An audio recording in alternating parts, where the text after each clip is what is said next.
আমরা যেভাবে সাধারণত বাড়িতে মাংস রান্না করি এটা তার থেকে একটু আলাদা রকম। এটা এর নাম হচ্ছে পাহাড়ি মাটন। সাধারণত পাহাড়ের লোকজনই এইভাবে রান্না করে খায়। তো আমার বাড়িতে একজন গেস্ট এসেছিল, সে এই রান্নাটা করে আমাদের খাইয়েছে। তার জন্য প্রথমে আমরা কুকারের মধ্যে খুব একটা বেশি তেল ঢালা হয়নি, অল্প একটুই তেল দেওয়া হয়েছে। তার মধ্যে গোটা গোটা গরম মশলা দেওয়া হয়েছে, আর পেঁয়াজ কুচি, লঙ্কা কুচি, তেজপাতা এসব দিয়ে একটু ভাজা ভাজা করে নেওয়া হলো। তো সামান্য একটু নুনও দেওয়া হয়েছে।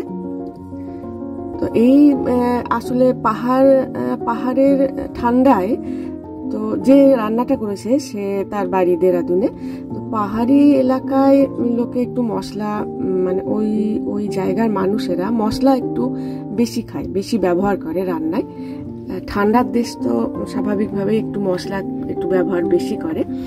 তো এই জন্য এখানে গরম মশলা হোক বা অন্যান্য সব মশলা একটু বেশি বেশি, যেমন এই আদা রসুনের পেস্টটা এটা বেশ অনেকটাই দেওয়া হয়েছে, আর ধনে গুঁড়ো দেওয়া হয়েছে, আর লঙ্কার গুঁড়ো, তারপর হলুদ, সব একসঙ্গে একটা পেস্ট বানিয়ে নেওয়া হলো। সেটা এবার ওই যে পেঁয়াজ ভাজা হয়েছিল আগে, গরম মশলা, গোটা গরম মশলা, পেঁয়াজ, তেজপাতা, দু একটা কাঁচা লঙ্কার টুকরোও দেওয়া হয়েছে।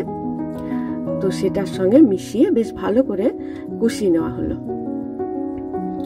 তো এখন আঁচটা একটু কম দেওয়া হয়েছিল। তো এটা ভালোভাবে কষানো হয়ে গেলে ওর মধ্যে দেওয়া হলো টমেটোর কুচি। টমেটো কুচি দেওয়ার পরে ওটাকে বেশ ভালোভাবে, টমেটোগুলো যখন গলে গেল, টমেটো বারবার নাড়াচাড়া করে, ওটাকে খুব কম আঁচে রান্না হচ্ছিল এতক্ষণ।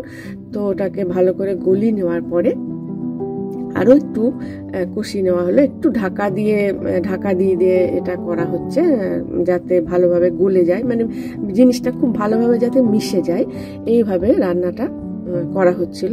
আমি দেখছি আর ভিডিও করছি আর শিখছিলাম। যাই হোক, এইবার আগে থেকে ধুয়ে রাখা যে মাংসের টুকরোগুলো বেশ ভালো করে ধুয়ে পরিষ্কার করে জল ঝরিয়ে রাখা হয়েছে, সেগুলো এর সঙ্গে মিশিয়ে দেওয়া হলো। আমি বাড়িতে করলে আগে আমি ম্যারিনেট করে রাখি। তো দেখলাম সেই পদ্ধতিতে করেনি। এমনি মাংসটা কোনো কিছুই মেশানো ছিল না, জাস্ট ধুয়ে রাখা ছিল। ওটাকে ওর মধ্যে বেশ ভালোভাবে কষিয়ে নেওয়া হচ্ছে। তো কষানোর জন্য যেহেতু মশলাটার কোনো জল ছিল না, আগেই মশলাটা রান্না করা হয়ে গেছে, তো কষানোর জন্য একটু জল দিল, সামান্য জল দিল, গরম জল অনেকটাই করা আছে, যেটা পরে কাজে লাগবে। তো জলটা দেওয়ার পর আবার ভালো করে কষিয়ে নিচ্ছে। তো কষাতে কষাতে যখন জলটা বেশ কমে এসছে, তখন সে মানে মাংস সেদ্ধ করার জন্য বেশ ভালো পরিমাণে জল দেওয়া হলো। ও বলল যে এইটা রান্নাটা, মানে যে রান্নাটা করছে সে বলল এটা ঝোল হবে, একটু ঝোল রান্না হবে। তো রান্না আমাদের হয়ে গেছে। বেশ ভালো 7-8টা সিটি দিতে হয়, মানে কুকারে সিটি দিতে হয়েছিল। খেতে আমি সেদিন আমার নিরামিষ, তো আমি খাইনি। তো খেতে নাকি খুব ভালো হয়েছিল। তবে গন্ধ তো পেয়েইছি, রান্নাটা করে দেখতে পারেন।